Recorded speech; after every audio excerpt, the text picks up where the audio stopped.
In the history of the countries of the so-called Third World, there are men who arouse an extravagant curiosity. Today's character was born in a nation that, for some, has been abandoned by God. A man with a humble past, professional advancement, and just causes ends up, upon reaching power, as the protagonist of a story of coups and counter-coups, religious magic and voodoo esotericism, and racial resentments. This is the case of François Duvalier, president of Haiti from 1957 to 1971, a man of eccentric rule and high levels of violence, seen by some Haitians as a deity until his last days. Join us to learn about this magnificent story, which is also part of the history of America. This is Reynaldo José Carrillo Vilches, and this is the New Encyclopedia.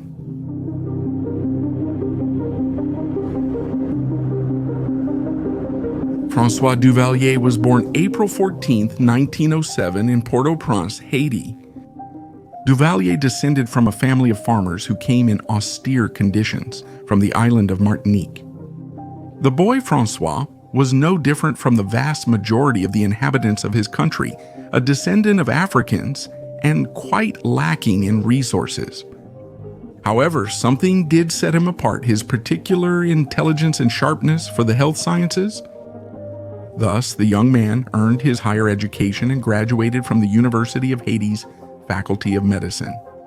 He dedicated himself fully to fighting typhus, malaria, and paludism in his country, earning great affection from the urban and rural populations he served.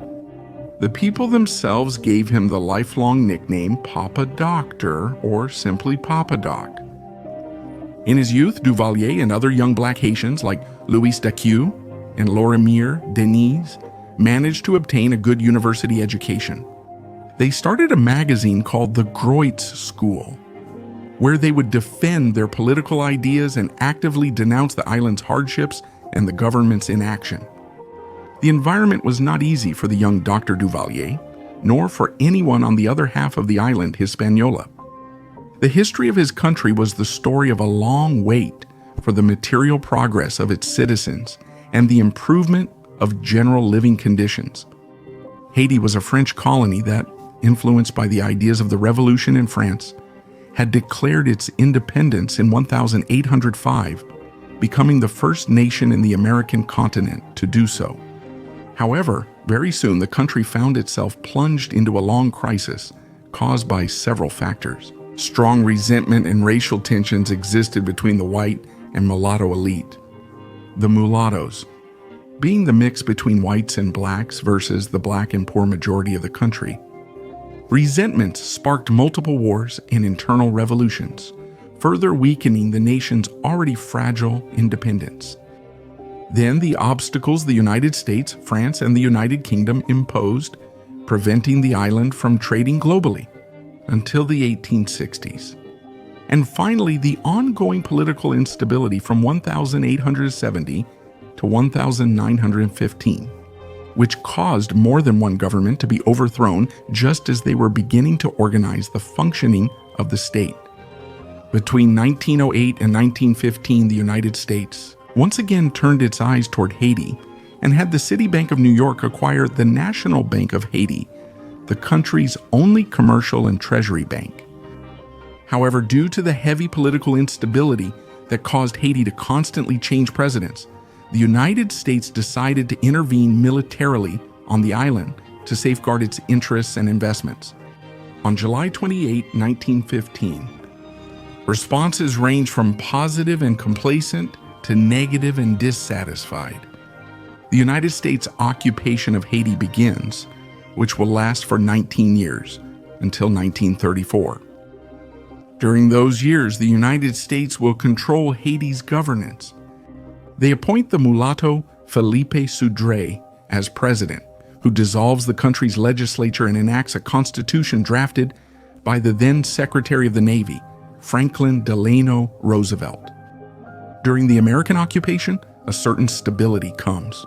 Miles of roads, bridges, canals, hospitals, and schools were built, and the National Telephone Exchange was installed. Ports were modernized, and a public health system was established. However, the Haitian spirits grew as they demanded autonomy. The financial crash of '29, which wiped out all the commercial and economic progress that had been achieved in that decade, and the increasingly frequent and violent clashes between the United States Marines and the Haitians. Dissatisfied with the occupation, they eventually forced the United States to decide to leave the island, in 1934 paving the way for the government of Estinio Vincent. That was the Haiti where Duvalier was born and lived, the one involving conflicts between the white and mulatto elite and the country's black majority, the one with countless hardships, the one with the American occupation, and the one with the problems that the occupation couldn't eliminate. But more importantly, that Haiti, which was able to provide a different education from the rest of the Haitians, and that would pave the way for his future political power.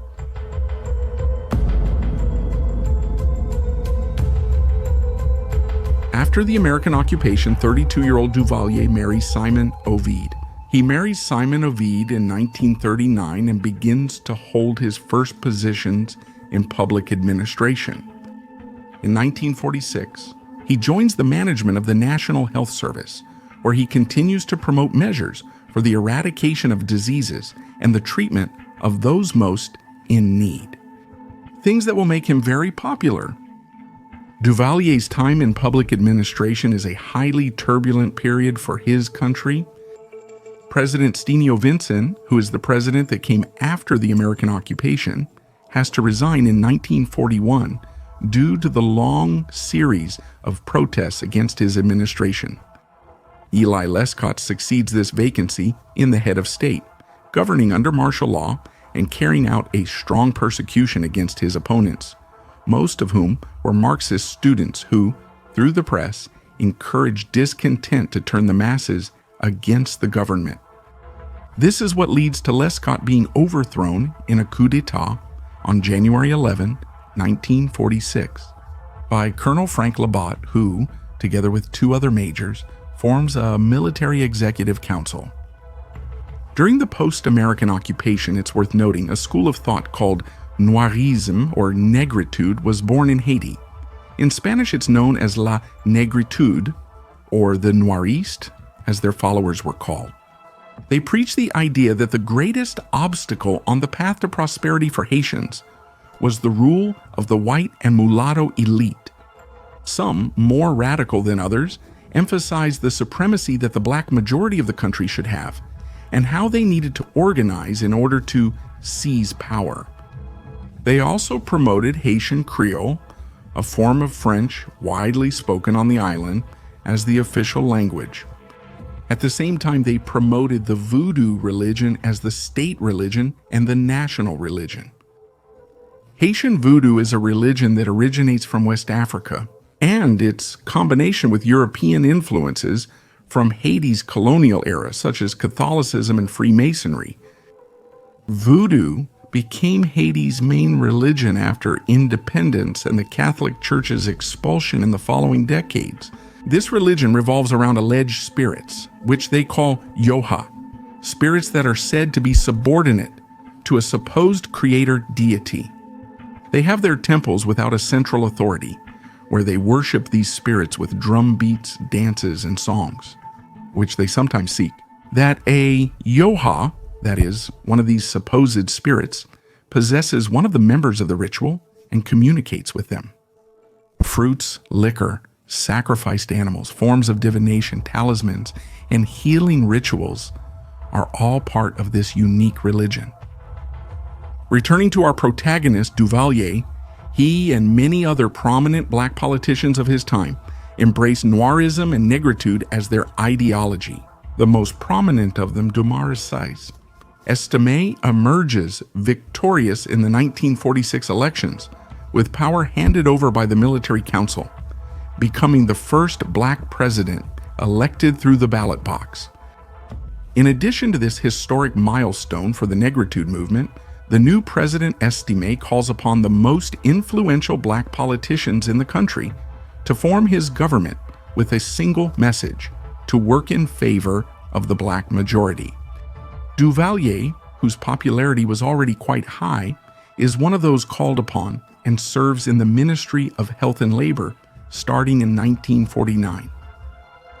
However, like many others who were in his position, President Estime is caught up in the intrigues of the time, the usual discontent of the population, and the pressure from the white and mulatto elites, until a corruption scandal leads to a coup d'etat on May 10, 1950, which brings Colonel Paul Magloire to power. The then minister Duvalier, like many others who opposed Colonel Magloire's new government, was forced to remain underground throughout this period. For his part, Magloire's government, which officially began in December 1950, it is mostly remembered as a hardline government that tried to make significant improvements and usher in a small golden age for Haiti. But despite having brought important capital and sources of investment to Haiti, Magloire resigned after a series of riots broke out in December 1956, lacking the support of his fellow soldiers. To this effect, the year 1957 passed with provisional governments that managed to organize presidential elections during a very difficult time. Following Magloire's departure, a general amnesty was declared for those previously persecuted. In this sense, Duvalier comes out of hiding and resumes his political activity with a single goal: to win the presidential elections. In this way, he creates the National Unity Party, which advocated the same ideas of Noirism, that is, of negritude, which we have already mentioned. Amid the country's instability, it was not difficult for Duvalier, called Papa Doc by the people, to earn their trust and empathize with them. Duvalier, in the eyes of the majority of the population, was like them. He was black and of humble origins. But they also saw in him an example of overcoming the usual obstacles, since he had become a doctor and a man of importance in the government. So in this way, Duvalier, after his campaign, won with 72% of the votes. The presidential elections that were held in September of 1957. He officially assumed the presidency of Haiti at the end of that same year.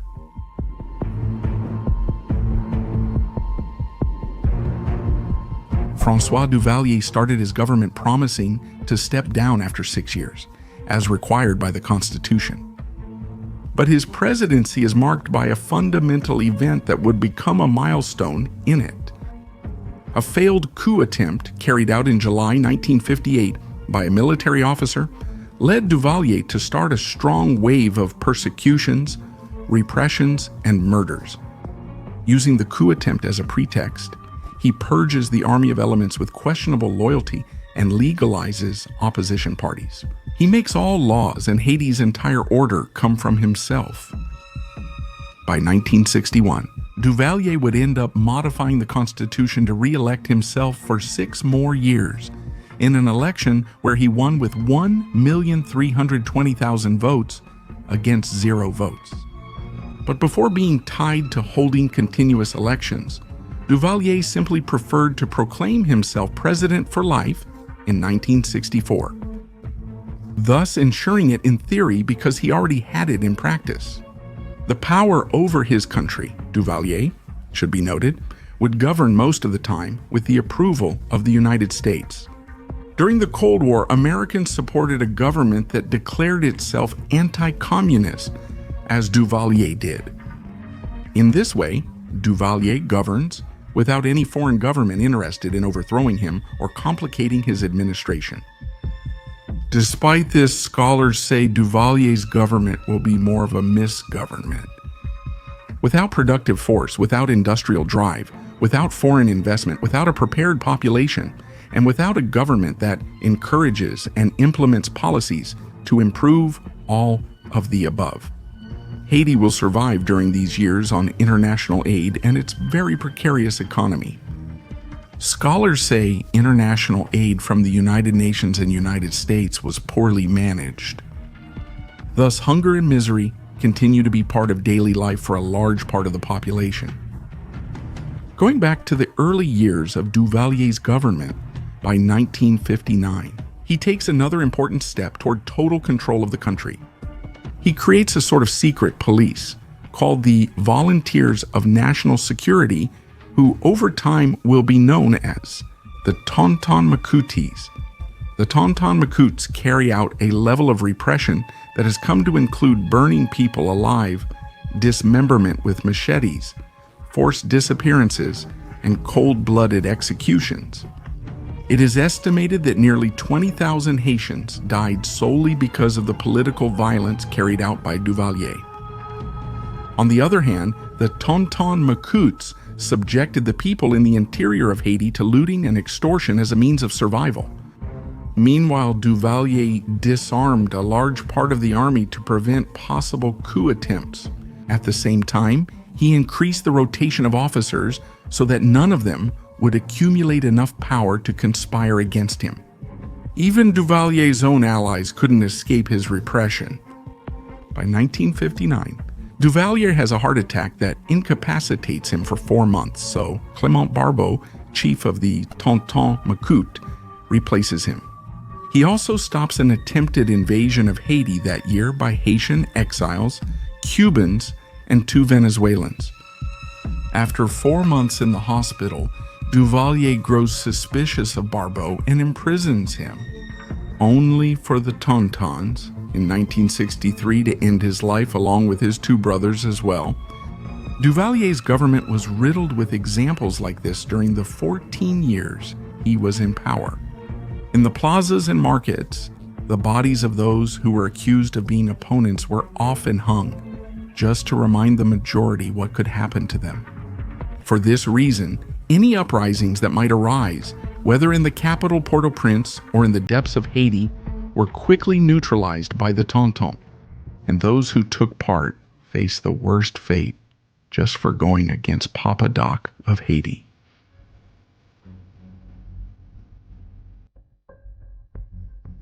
Another key element in this government, which draws a lot of attention in the consolidation of Duvalier as the undisputed leader of Haiti. Beyond the iron hand of political control, it was his use of the Voodoo religion, which, as we've mentioned, was popular among the vast black majority of the country. Duvalier even claimed that he himself was a Huguen, that is, a priest of the Voodoo religion. He would use this status to gain a mythical aura, aiming to be feared and thus obeyed.